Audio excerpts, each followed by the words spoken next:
میں نے اپنی جگہ سے ہٹ جانے میں عافیت سمجھی اور وہ اپنے ہی زور میں دیوار سے جا ٹکرایا۔ اس کا یہ داؤ بھی خالی گیا۔ فن حرب کے ماہروں کا کہنا ہے کہ لڑائی کے وقت دماغ کو پرسکون رکھو ورنہ اپنا سکون ہمیشہ کے لیے ختم ہو جائے گا۔ میں نے اسی بات پر عمل کرتے ہوئے اسے اشتعال دلانے کی کوشش کی۔ بیٹے کسی اچھے ٹیچر سے ٹریننگ لیتے نا، ابھی بھی موقع ہے، میرے شاگرد بن جاؤ۔ تبھی میری کمر پر لات پڑی اور عقب سے باسو کی آواز آئی۔ اور یہ لات کیسی استاد محترم؟ لات پڑتے ہوئے کافی دور تک پھسلتا چلا گیا کیونکہ لات کسی ایرے غیرے کی نہیں باسو کی تھی۔ میری جگہ کوئی اور ہوتا تو وہ لات کی ضرب کھا کر کھلے دروازے سے باہر جا گرتا اور کئی حصوں میں تقسیم ہو چکا ہوتا، مگر میں نے فوراً ہی مدافعتی قوت کو آزماتے ہوئے خود کو پھسلنے سے روکنے کی پوری کوشش کی، پھر بھی کئی فٹ تک پھسلتا چلا گیا۔ پھر میں پھرتی سے اٹھا اور کسی زخمی ناک کی طرح پلٹا، دائنے ہاتھ کا مکہ ٹھگنے کے سینے پر اور گھٹنا اس کی داہنی ران پر مارا۔ وہ کراہتا ہوا الٹ گیا۔ میں نے اس پر سے توجہ ہٹا کر باسو کی طرف رخ کر لیا، مگر عقب میں ہٹ محسوس ہوئی تو دوبارہ ٹھگنے کی طرف گھوم گیا۔ اگر ذرا سی بھی دیر ہو جاتی تو میں چاروں خانے چت گر جاتا۔ ٹھگنا ہوا میں اپنے جسم کو گردش دیتے ہوئے میری طرف آیا تھا۔ میں برقی صورت سے داہنی جانب ہٹ گیا تھا، پھر وہ اپنے ساتھی پر ہی جا پڑا۔ اب انہیں موقع دینا خطرے کو بلانا تھا۔ میں نے ان پر چھلانگ لگائی۔ وہ دونوں بھی کم پھرتی لینا تھے، دونوں ہی بیک وقت مخالف سمت میں سرک گئے تھے۔ میں فرش پر اوندھے منہ گرا، لیکن ابھی میں اٹھنے کی کوشش کر ہی رہا تھا کہ ٹھگنے نے میری کمر پر لات جما دی۔ کمبخت کی لات اتنی زبردست تھی کہ میں کرہا کر رہ گیا۔ اس نے پھر وار کرنا چاہا کہ میں نے خود کو بچانے کے لیے داہنی طرف سرکنے کی کوشش کی، مگر میری کوشش ناکام ہوئی۔ باسو نے فوراً ہی آگے بڑھ کر کک ماری۔ میں پھر ٹھگنے کے قدموں میں آ گیا۔ اس نے لات مارنے کے لیے پیر اٹھایا تھا کہ میں نے اس کا پیر پکڑ لیا اور زوردار جھٹکا دیا تو وہ اوندھے منہ گرا۔ میں پھرتی سے کھڑا ہو گیا۔ اب بازی میرے ہاتھ میں تھی۔ میں نے مشینی انداز میں باری باری دونوں کی دھنائی شروع کر دی۔ دیکھتے ہی دیکھتے دونوں لہو لہان ہو گئے۔ میں آخری راؤنڈ کرنے والا تھا۔ میرے آخری راؤنڈ کھڑی ہتھیلی کا گدی پر وار تھا۔ اس کے بعد دونوں ہی دنیا و مافیا سے بے خبر ہو جاتے۔ میں نے ٹھگنے کو کالر سے پکڑ کر اٹھایا ہی تھا کہ ایک دھماکہ سا ہوا اور سنسناتی ہوئی گولی میرے سر کے قریب سے گزر گئی۔ میں نے پلٹ کر دیکھا، میرے پیچھے ایک نیا بندہ ہاتھ میں ریوالور پکڑے کھڑا تھا۔ بس بہت ہو گیا، اب ہاتھ اٹھا کر کھڑے ہو جاؤ۔ جیتی ہوئی بازی پلٹ گئی تھی۔ میں نے پوری قوت سے ٹھگنے کو فرش پر پٹخا۔ اس کا چہرہ زمین سے ٹکرایا اور وہ چیخ اٹھا۔ اس کی ناک کا بھرتا بن گیا تھا، چہرہ خون سے بھر گیا تھا، منہ سے بھی خون بہنے لگا تھا۔ خبردار، اب حرکت کی تو گولی سینے کے پار ہوگی، وہ چیخ کر بولا۔ میرے پاس اس کے سوا کوئی راستہ نہ تھا کہ میں ہاتھ اٹھا کر کھڑا ہو جاؤں۔ میں نے یہی کیا۔ مجھے ہاتھ کھڑا کرتے دیکھ کر باسو آگے آیا اور پوری قوت سے میرے سینے پر اپنے سر سے ٹکر ماری۔ میں نے سنبھلنے کی کوشش بہت کی مگر سنبھل نہ سکا اور الٹ گیا۔ میرا سر فرش سے ٹکرایا، آنکھوں کے سامنے پل بھر کے لیے اندھیری کی چادر تن گئی۔ میں دونوں ہاتھوں کو ٹیک کر پھر کھڑا ہونے لگا، تبھی باسو نے لات ماری۔ میں دوبارہ گرا۔ میرے نچلے ہونٹ میں جلن ہو رہی تھی، شاید وہ پھٹ گیا تھا۔ میں نے الٹے ہاتھ کی پشت سے ہونٹ پوچھا اور جھٹکے سے کھڑا ہو گیا۔ ٹھگنا دوڑتا ہوا میری طرف لپکا۔ ایک بار میں نے موقع گوا دیا تھا، اس بار میں نے سنہری موقع سے فائدہ اٹھانے کی ٹھانی۔ جیسے ہی باسو میرے اور ٹھگنے کے درمیان آیا، میں باسو سے لپٹ گیا اور اس کی آڑ لے کر کہا، اپنا پستول پھینک دو ورنہ اس کی ہڈی ٹوٹ جائے گی۔ باسو نہ میرا بھائی ہے نہ پھپھا، میں اس پر گولی بھی چلا سکتا ہوں، نئے بندے نے چیخ کر کہا، اور واقعی اس نے گولی چلا دی۔ ابھی باسو کی موت کا وقت نہیں آیا تھا، نشانہ چوک گیا۔ اتنی دیر میں باسو کو دھکیلتے ہوئے میں اس کے قریب لے آیا تھا۔ اب ہمارے اور اس کے درمیان صرف 6 فٹ کی دوری رہ گئی تھی۔ اس بار اگر وہ گولی چلاتا تو باسو کا جسم سوراخدار ہو جاتا۔ اگر پستول کی مار صحیح تھی تو گولی باسو کے پہاڑ جیسے جسم کو چھیدتی ہوئی مجھ تک پہنچ سکتی تھی۔ باسو میری جکڑ سے نکلنے کے لیے متوارر کوشش کیے جا رہا تھا۔ اس کے جسم میں شیطانی قوت تھی۔ ادھر نیا بندہ بھی سخت ہیجان میں لگ رہا تھا۔ اس کی انگلی ٹریگر پر تھی اور میری نظر اس کی انگلی پر۔ تبھی باہر سے ایک سنسناتا ہوا تیر آیا اور عقب سے اس کی گردن میں پیوست ہو گیا۔ وہ ایک لمحہ ضائع کیے بغیر گر کر تڑپنے لگا۔ اسے گرتے دیکھ کر میں سمجھ گیا کہ روبیر یا کوئی اور یہاں تک پہنچ گیا ہے۔ میں نے باسو سے کہا، میرے آدمیوں نے اس پوری عمارت کو گھیر لیا ہے، اس لیے میں جو کہہ رہا ہوں اس پر عمل کرو۔ وہ کچھ کہتا اس سے پہلے روبیر تیر کمان سنبھالے اندر آ گئی۔ اسے دیکھ کر میں نے کہا، گرے ہوئے بندے کی تلاشی لو، پستول نکال لو۔ وہ تو جیسے موقع کی منتظر تھی، اس نے کمال پھرتی سے اس کی تلاشی لی اور پھر باسو کی طرف بڑھی تھی کہ میں نے منع کیا، خبردار اس کے قریب بھی نہ آنا۔ وہ تھم گئی۔ میں نے باسو سے کہا، اب تم اندر والے کمرے کی طرف بڑھنا شروع کر دو۔ وہ مڑا جیسے میرے حکم کی تعمیل کر رہا ہوں۔ مڑنے سے میرے بازو کا حلقہ کچھ ڈھیلا پڑا اور اسی موقع کا اس نے بھرپور فائدہ اٹھایا۔ اس نے جھٹکا مارا اور ساتھ ہی ساتھ باہر کی سمت اچھال بھری۔ وہ جمپ لگا کر برآمدے میں پہنچا اور زندگی کی پرواہ کیے بغیر اس نے میدان میں دوڑ لگا دی۔ اسے دوڑتے دیکھ کر دوسری عمارت سے پھر فائرنگ شروع ہو گئی۔ ایسا لگ رہا تھا کہ باسو پاگل ہو گیا ہے۔ اسے فرار ہوتے دیکھ کر ٹھگنا بھی میدان میں دوڑ پڑا۔ یہ اس کی غلطی تھی۔ باسو کے بچ نکلنے کی وجہ سے فائرنگ کرنے والے ہوشیار تھے اور پھر ایسی فائرنگ میں ٹھگنے کو اپنے آپ کو زمین پر گرا لینا چاہیے تھا، مگر وہ دوڑا تھا اور یہی اس کے حق میں برا ہوا۔ تیسرا برسٹ اس کے جسم کو چھلنی کر گیا۔ وہ اوندھے منہ زمین پر گر پڑا اس کی موت پر مجھے خوش ہونا چاہیے تھا، مگر میں رنجیدہ تھا۔ اس نے دانستہ موت کو گلے لگایا تھا۔ شاید وہ سمجھ گیا تھا کہ اب وہ کسی طور بھی زندہ نہیں بچ پائے گا، اس لیے اس نے روبیر کو دیکھ کر یہی سمجھا ہوگا کہ مقامی لوگوں نے عمارت کو گھیر لیا ہے۔ مقامیوں کی مدد میرے آدمی کر رہے ہیں جو دوسری عمارت میں ہے، مگر اس دوسری عمارت میں کون ہے اس کی مجھے خود بھی خبر نہ تھی۔ میں گرے ہوئے بندے کی لاش کو پھلانگتا ہوا باہر کی سمت بڑھا۔ گولی باری تقریباً رک گئی تھی، اس لیے خطرہ بھی کم ہو گیا تھا۔ میں نے باہر جھانکا، تبھی روبیر بولی، شہباز تمہیں کچھ ہوا تو نہیں؟ نہیں۔ ایرٹ کہاں ہے؟ وہ ابھی اسی عمارت میں خفیہ دروازے کو ڈھونڈ رہا ہے۔ جب میں نے باہر چلنے کو کہا تو اس نے یہ کہہ کر انکار کر دیا کہ جب ہمیں اندر رہنے کے لیے کہا گیا تو میں باہر نہیں جاؤں گا۔ اس بات پر میں غصے میں اکیلی باہر آ گئی۔ یہ بات ہے تو غلط کہ میرے منع کرنے کے باوجود تم باہر آ گئی، لیکن تمہارے آنے سے مجھے مدد مل گئی اور میں نے اپنے ایک بڑے دشمن کو مرتے دیکھ لیا۔ اچھا، یہ ڈیوڈ شاہ تھا؟ مبارک ہو۔ نہیں۔ اوہ، تو وہ ابھی تک بچا ہوا ہے؟ فکر کی بات یہ ہے کہ وہ سامیرہ کے قلعوں کی طرف گیا ہے۔ مجھے فکر کھائی جا رہی ہے کہ کہیں وہ کوئی بدماشی نہ کرے۔ وہاں سامیرہ کی پوری فوج ہے۔ اس کے پاس جو ہتھیار ہیں ان کی تباہکاریاں تو تم نے بھی دیکھی ہوں گی۔ اب بتاؤ، کیا سامیرہ کی فوج ان کا مقابلہ کر پائے گی؟ ہاں، یہ بات تو ہے۔ اس والی عمارت میں یہ لوگ تھے تو اس والی میں کون ہے؟ ان کی خبر لی؟ اس کے یاد دلانے پر مجھے خیال ہے کہ اس عمارت کی بھی خبر لینا ضروری ہے۔ اس عمارت میں ہے کون؟ انہوں نے میری مدد کیوں کی؟ تم ایرٹ کے پاس جاؤ، میں اس عمارت کو چیک کرتا ہوں، لیکن خدا کے لیے میرے پیچھے مت چلی آنا، پتہ نہیں وہاں کون ہے۔ میں سیڑھیوں سے نیچے کی جانب بڑھا۔ اب فائرنگ رک گئی تھی، پھر بھی میں احتیاط سے آگے بڑھ رہا تھا۔ ابھی میں 10 قدم چلا ہوں گا کہ ادھر سے فائر ہوا۔ یہ تو میری قسمت اچھی تھی یا میری موت ابھی نہیں تھی۔ میری نظریں اس عمارت پر تھی اور میں آگے بڑھتا جا رہا تھا کہ زمین میں گڑے ایک اونچے پتھر سے پیر الجھ گیا اور میں گرتے گرتے بچا۔ یہی ٹھوکر کام آ گئی، گولی سر پر سے گزر گئی۔ میں نے اسی وقت خود کو زمین پر گرایا اور چیخ کر بولا، میں دوست ہوں۔ کوڈ نیم؟ ادھر سے سوال ہوا۔ اب میں کوڈ نیم کیا بتاتا کیونکہ مجھے خود نہیں پتا تھا کہ یہ ہیں کون۔ میں نے چیخ کر کہا، پہلے تم بتاؤ تم کون ہو؟ ہم تمہاری موت ہیں۔ اس نے پھر گولی چلا دی۔ میں پہلے ہی ہوشیار تھا، جیسی رائفل کی نال بلند ہوتے دیکھی فوراً ہی خود کو زمین پر آگے کی سمت گھسیٹ لیا اور یہی حکمت عملی کام کر گئی۔ گولی کافی اوپر سے گزر گئی تھی۔ اب یہ اور بات تھی کہ دوسری بار گولی چلانے والا اس رخ پر فائر نہ کرتا اور نال کا رخ زمین کی طرف رکھتا تاکہ میں بآسانی مر جاؤں، مگر مجھے مرنا نہیں تھا، اس لیے تیزی سے کرالنگ کرتا ہوا اسی جانب بڑھا۔ عمارت قریب آ گئی تھی۔ میں اس میں داخل ہوتا کہ ادھر سے ایک بار پھر گولیوں کی بارش ہوئی۔ ایک ساتھ 2 گنوں کا استعمال ہوا تھا، دونوں نے برسٹ چلایا تھا۔ اگر میں سیڑھیوں کے نیچے نہ ہوتا تو کوئی نہ کوئی گولی میرے جسم میں روشن دان کھول چکی ہوتی۔ فائر کرنے والے عمارت کے اندر تھے اور عمارت کی کھڑکیاں اونچائی پر بنی تھی، اس لیے وہاں سے نال کا رخ اس رخ پر نہیں موڑ سکتا تھا جہاں میں کسی بھیگے چوہے کی طرح دبکا ہوا تھا۔ گولیوں کی باڑ میرے عقب میں صرف 2 ہاتھ کی دوری پر برسی تھی۔ مجھے معلوم تھا کہ اب اگر میں نے سیڑھیوں پر قدم رکھا تو گولیاں ضرور میرے جسم کو چھید دیں گی، اس لیے میں وہیں دبکا رہا اور اگلے قدم کے بارے میں غور کرتا رہا۔ یہاں آ کر میں پھنس گیا تھا۔ میں نے دائیں بائیں نظریں گھما کر فرار کا راستہ ڈھونڈنے کی کوشش کی۔ مجھے سیڑھیوں کے پیچھے والی جگہ زیادہ محفوظ نظر آئی اور میں نے ادھر کھسکتے جانے کی سوچ لی۔ سوچنا بہت آسان ہے، مگر اس سوچ کو حقیقت کا روپ دینا اتنا ہی مشکل تھا۔ میں اگر مڑتا تو مجھے پیر سیدھا کرنا پڑتا اور اس طرح میں نچلی سیڑھی کے نیچے والی جگہ سے باہر آ جاتا۔ جب باہر آتا تو اوپر سے گولیوں کی صورت میں شاباشی ملتی جو موت کا پیغام دیتی، مگر رسک تو لینا ہی تھا، اس لیے میں نے کوشش کی کہ میرے جسم کا کوئی بھی حصہ زیادہ نہ پھیلے۔ اس کوشش میں کافی وقت نکل گیا۔ چیونٹی کی رفتار سے میں نے جسم کو موڑا اور پھر اسی سمت میں ریگنے کی کوشش کی۔ ایک انچ کر کے میں نے تقریباً 2 ہاتھ کا فاصلہ طے کیا۔ اوپر بالکل خاموشی تھی۔ اسی خاموشی کا فائدہ اٹھاتے ہوئے میں 10 ہاتھ چوڑی سیڑھی کے آخری سرے تک پہنچ گیا۔ یہ وقت اتنا بھاری تھا کہ ہر انچ کے بعد مجھے لگتا جیسے اب گولی چلی کہ تب چلی۔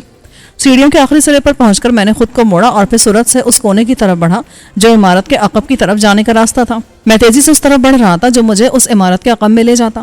مجھے حیرت تھی کہ اندر والے اتنے بے پرواہ کیوں بیٹھے ہیں کہ عقب کو بھلا بیٹھے ہیں۔ ادھر بھی کسی نہ کسی کو ہونا چاہیے تھا۔ یہی کچھ سوچتا ہوا عمارت کے عقب میں پہنچ گیا۔ وہاں پہنچ کر ہنسی آ گئی، جدوجہد بیکار گئی تھی۔ ادھر ایک اونچی دیوار کھڑی تھی۔ یہ دیوار اس عمارت سے متصل تھی جس میں ڈیوڈ سے آمنا سامنا ہوا تھا۔ دیوار اس انداز میں تعمیر ہوئی تھی کہ دونوں عمارتوں کے درمیان کی جگہ بند گلی بن گئی تھی۔ میں نے متلاشی نظروں سے عمارت کا جائزہ لیا۔ صرف ایک کھڑکی نظر آ رہی تھی جو کافی بلندی پر تھی۔ ہو سکتا ہے وہ کھڑکی کمرے میں عام اونچائی پر بنی ہوئی ہو، لیکن عمارت اونچائی پر تعمیر ہوئی تھی، اس لیے کھڑکی بھی زمین سے کافی اونچائی پر تھی۔ وہاں تک پہنچنا ناممکن سی بات تھی۔ میں نے واپسی کا سوچا کہ میرے ہونٹوں پر مسکراہٹ آ گئی۔ دوسری عمارت کی دیواروں میں آرائشی پتھر لگے ہوئے تھے، مگر اس ترتیب سے کہ ان کا سہارا لے کر کوئی بھی اوپر جا سکتا تھا۔ میں نے سہارا لیا اور اس پر چڑھتا چلا گیا۔ یہ کام بہت آسان ثابت ہوا۔ تھوڑی سی کوشش سے میں دیوار تک پہنچ گیا اور پھر دیوار سے ہوتا ہوا اس کھڑکی کے قریب پہنچا۔ اب صرف اس دیوار سے کھڑکی کے اوپر بنے چھجے پر کودنا تھا۔ اندر مسلح افراد تھے۔ وہ دھمک سن کر ادھر متوجہ ہو سکتے تھے، لیکن رسک تو لینا ہی تھا۔ وہ میں نے لے لیا اور ایک ہی چھلانگ میں چھجے پر اتر گیا۔ اندر اب خاموشی تھی۔ فائرنگ کرنے والے پتہ نہیں کیوں خاموش تھے، شاید وہ دروازے کی پہرےداری میں مشغول تھے۔ کچھ دیر میں دم سادے چھجے پر بیٹھا رہا، پھر میں نے سر جھکا کر کھڑکی میں جھانکا۔ کمرہ بالکل خالی تھا۔ اطمینان ہوتے میں نے دونوں ہاتھوں سے چھجے کو تھاما اور پھر ہاتھوں کے سہارے لٹک گیا اور جسم کو موڑ کر پیر کو کھڑکی کے کگار پر جمایا اور اندر کود گیا۔ اس موقع پر جمناسٹک کا تجربہ کام آ گیا۔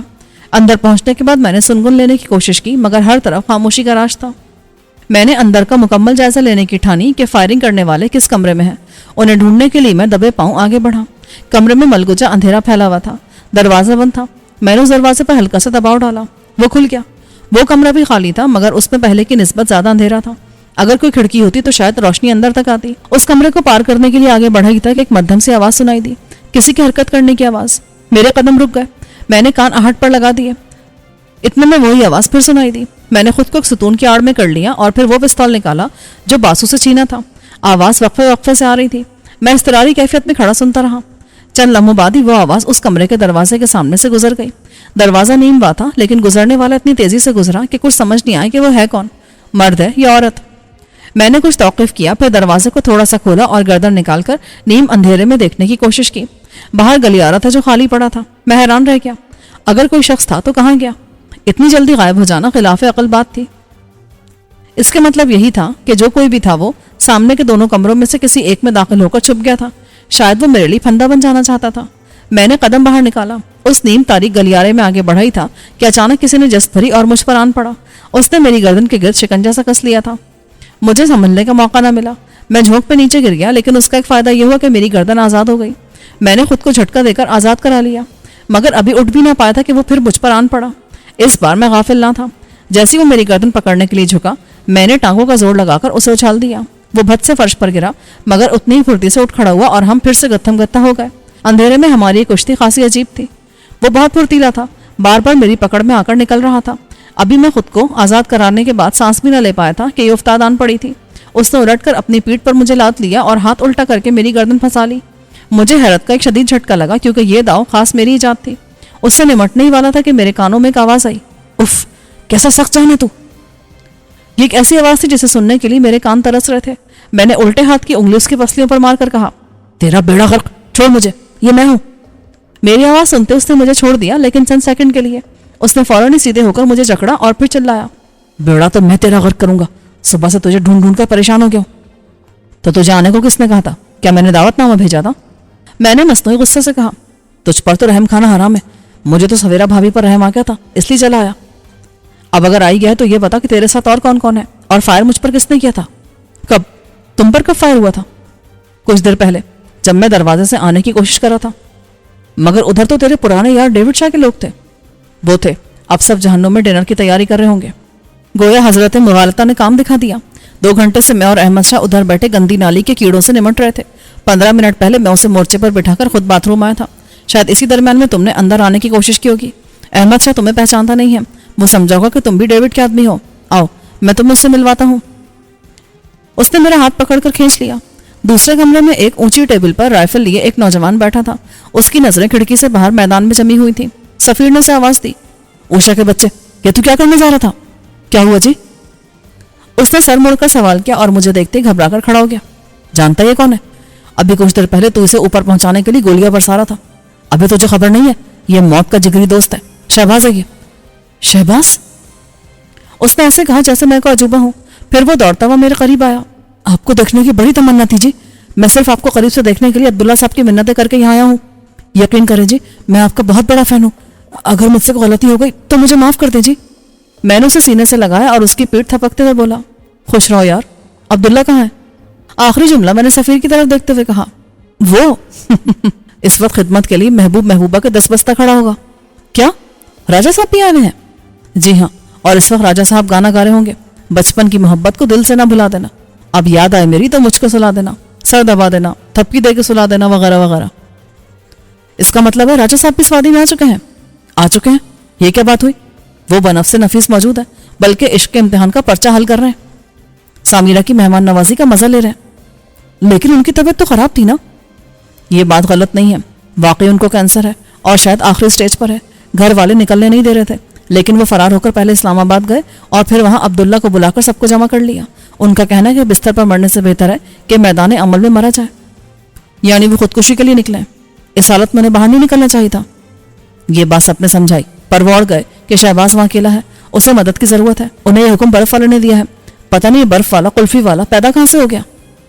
برف والے نے اگر انہیں بھیجا ہے تو وہ یقیناً کسی مقصد سے آئے ہوں گے۔ اب طبیعت کیسی ان کی؟ جب آئے تھے تو بہت خراب تھی، لیکن محبوبہ دل نواز کی صورت دیکھ کر نظروں سے نظریں ملا کر خاصے بہتر ہو چکے ہیں۔ ایسا لگتا ہے کہ ایک دن میں صحتیاب ہو گئے ہیں۔ یقین کرو رات میں ملاقات ہوئی تھی، لگ ہی نہیں رہا تھا کہ وہ کینسر جیسے موذی مرض میں مبتلا ہے۔ اب یہاں شاید ڈیوڈ کا کوئی بندہ نہیں رہا، اس کے ساتھ ہی سب سامیرہ کی طرف چلے گئے۔ اب ہمیں بھی ادھر جانا ہوگا۔ اگر ایسا ضروری ہے تو چلو، ویسے بھی یہاں ہم صرف 2 ہیں۔ آرگون شہر کی فصیل پر وسیم اور عبداللہ کا ایک بندہ ہے، اسے بھی ساتھ لے لیتے ہیں۔ عبداللہ کتنے ساتھیوں کے ساتھ آیا ہے؟ صرف 2 بندے ہیں، ایک احمد اور ایک فتح دین، باقی ہم سب ہیں۔ میں نے قلعے کی طرف جانے کا فیصلہ تو کر لیا تھا، مگر یہاں آرگون میں جو لوگ میرے ساتھ آئے تھے ان کی خبرگیری بھی ضروری تھی۔ ایرٹ، ریبک، ایزرٹ، ایمار، مارٹ اور روبیر کو بتانا تھا کہ میں قلعے کی طرف جا رہا ہوں، پھر یہاں کے انتظامات بھی سنبھالنا تھے۔ مجھے یقین تھا کہ بڑا پجاری تو بھاگ گیا ہے، لیکن چھوٹے پجاریوں کی ایک بڑی تعداد ابھی بھی موبد میں ہے، ان کے بارے میں بھی فیصلہ کرنا تھا۔ میں نے سفیر سے کہا ایسا کرو تم یہیں ٹھہرو، اتنی دیر میں 1-2 لوگوں سے ملاقات کر لوں۔ شہر میں ایک بڑی تعداد ایسے لوگوں کی بھی ہے جو یہاں کے بادشاہ ریناٹ اور مہا پجاری سے نفرت کرتے ہیں، ان معصوم لوگوں کا بھی کچھ انتظام کرنا ہوگا۔ جہاں اچھے لوگ ہوتے ہیں وہاں بد فطرت بھی ہوتے ہیں، کہیں ایسا نہ ہو عام لوگ ریناٹ کی شکست کا سن کر لوٹ مار کرنے لگے۔ جو کرنا جلدی کر، اس لیے کہ وسیم اور دیگر ساتھیوں سے دور رہا نہیں جا رہا ہے۔ سفیر کو احمد شاہ کے پاس چھوڑ کر میں اس عمارت سے باہر نکلا اور اس والی عمارت میں داخل ہو گیا جس میں روبیر کو چھوڑ کر آیا تھا۔ اندر داخل ہوتی ذہن کو جھٹکا سا لگا، روبیر سامنے والے کمرے میں نہیں تھی۔ وہ عجیب فطرت کی تھی، کہیں اس نے پھر کوئی فیصلہ نہ کر لیا ہو، مجھے تلاش کرنے نہ نکل پڑی ہو۔ یہ سب سوچتا میں دوسرے کمرے میں آیا تو وہ وہاں بھی نہیں تھی۔ اب مجھے تشویش ہونے لگی، باہر گولیاں چل رہی تھیں، ایسے وقت میں اسے نہیں نکلنا چاہیے تھا، اسے ڈھونڈنا ضروری تھا۔ میں اس کمرے سے اس کمرے میں بھاگتا رہا مگر وہ کہیں دکھائی نہ دی، وہ کہاں جا سکتی تھی؟ یہی سوچتے ہوئے میں آخری کمرے میں چلا آیا اور وہاں پہنچ کر مجھے ہنسی آ گئی۔ سامنے کی چیز نظر نہیں آئی تھی، عقبی کھڑکی کھلی تھی، اس کھڑکی سے جھانک کر باہر دیکھا، وہ کھڑکی تینوں عمارات کے عقب میں کھل رہی تھی۔ اگر ایک کھڑکی سے باہر نکلا جاتا تو دوسری عمارت تک بآسانی پہنچا جا سکتا تھا، اور اہم بات یہ تھی کہ درمیانی عمارت کے عقبی طرف اوپر جانے کے لیے سیڑھیاں بھی بنی ہوئی تھیں۔ اس عمارت کی کھڑکی کمرے کے حساب سے زیادہ اوپر نہیں تھی، لیکن دوسری طرف کی زمین کافی نیچے تھی کیونکہ عمارت زمین سے کچھ کم بلندی پر تعمیر کی گئی تھی۔ اگر روبیر یہاں سے کسی طرح نیچے اتری ہوگی تو بآسانی دوسری عمارت میں داخل ہو گئی ہوگی۔ ایرٹ بھی اس عمارت میں ہے، کہیں وہ دونوں مل کر مجھے تلاش کرتے ہوئے باہر اور سفیر کو دشمن سمجھ کر نہ الجھ پڑے۔ اس خیال کے ساتھ ہی میں نے ادھر سے اترنے کی ٹھان لی، مگر کھڑکی کافی بلندی پر تھی، کود کر نہیں اترا جا سکتا تھا، کسی چیز کا سہارا لینا ضروری تھا۔ میں نے ادھر ادھر نظریں دوڑائیں مگر وہاں ایسی کوئی چیز نہ تھی۔ تنگ آ کر میں نے اللہ کا نام لیا اور کھڑکی سے لٹک گیا، پھر ہاتھ چھوڑ دیا۔ چوٹ ضرور آئی لیکن اتنی شدید نہیں کہ میں چل نہ سکوں۔ لنگڑاتے ہوئے میں اس عمارت کی طرف چل پڑا۔ چکردار گول سیڑھیاں طے کر کے میں اوپر پہنچا تو وہاں جاتے ہی دل خوش ہو گیا۔ وہ دونوں بیٹھے کسی قسم کا مشروب پی رہے تھے۔ مجھے دیکھتے ایرٹ بولا آپ کو کامیابی مبارک ہو۔ تمہیں کیسے پتا چلا؟ روبیر نے بتایا کہ آپ کو ایک بڑا دشمن مارا گیا، پھر باہر سے دھماکے بھی سنائی نہیں دے رہے۔ اس کا مطلب یہی ہے کہ آپ نے دوسری عمارت کے لوگوں کو بھی قابو کر لیا ہے۔ آپ تو واقعی جادوگر ہیں۔ تمہارا اندازہ صحیح ہے کہ حالات اب ہمارے قابو میں ہیں۔ دوسری عمارت میں موجود افراد ہمارے اپنے لوگ تھے، چلو ہم ان کی طرف چلتے ہیں۔ پہلے آپ یہ تو پی لیں، یہ نہایت مقبول مشروب ہے اور اسے صرف امیر کبیر لوگ ہی پی سکتے ہیں، بہت قیمتی ہوتا ہے، لیکن یہاں اس کے بے شمار مرتبان رکھے ہیں۔ یہ کہتے ہوئے روبیر نے میری طرف ایک پیالہ بڑھایا۔ کیا ہے یہ؟ میں نے مشروب کے پیالے کو سونگتے ہوئے کہا یہ خاص پھل کا رس ہوتا ہے جسے دودھ میں ابالا جاتا ہے۔ میں نے مشروب کا پیالہ منہ سے لگا لیا، نہایت ذائقے دار اور خوشگوار مشروب تھا۔ 2 پیالے پینے کے بعد میں نے کہا اب چلو۔ وہ دونوں میری تقلید میں باہر والے دروازے کی طرف بڑھے۔ اب مجھے ڈر نہیں تھا کہ باہر کوئی خطرہ ہے، اس لیے میں بلا جھجک باہر نکل آیا، پھر دوسری عمارت میں داخل ہوا۔ سفیر اور احمد شاہ میرے انتظار میں بیٹھے تھے۔ مجھے دیکھتے سفیر بولا بڑی دیر لگا دی، اب جلدی کرو، وسیم کو بھی ساتھ لینا ہے۔ یہاں سے ہم وسیم کی طرف جائیں گے، پھر تم سامیرہ کے قلعے کی طرف چلے جانا۔ مجھے اب ان ساتھیوں کو جمع کرنا ہے جو آرگون میں ادھر ادھر چھپے ہوئے ہیں۔ ان بہادروں نے میرا بھرپور ساتھ دیا ہے، پھر ان سے مزید کام بھی لینا ہے، اس لیے انہیں جمع کرنا ضروری ہے۔ میں نے باہر کی سمت قدم بڑھا دیے۔ آگے آگے میں تھا اور میرے پیچھے سفیر، احمد شاہ، ایرٹ اور روبیر۔ ہم سب اب کارخانے کی طرف بڑھ رہے تھے۔ وہاں جن لوگوں کو چھوڑا تھا انہیں ساتھ لینا ضروری تھا۔ ابھی میں راستے میں تھا کہ کارخانے کی عمارت سے نکل کر کوئی دوڑتا ہوا نظر آیا۔ تھوڑا قریب آیا تو میں نے پہچان لیا کہ وہ مارٹ ہے، شاید اس نے مجھے آتے دیکھ لیا تھا۔ یہ اتنی تیزی سے کیوں دوڑ رہا ہے؟ کہیں کچھ غلط تو نہیں ہو گیا؟ ایرٹ نے خیال ظاہر کیا۔ یہاں حالات پل پل بدل رہے تھے، ڈیوڈ شاہ جہاں ہو وہاں ہر پل ایک نئی کہانی جنم لے ہی لیتی ہے۔ اب میں بھی شکوک میں گھر گیا۔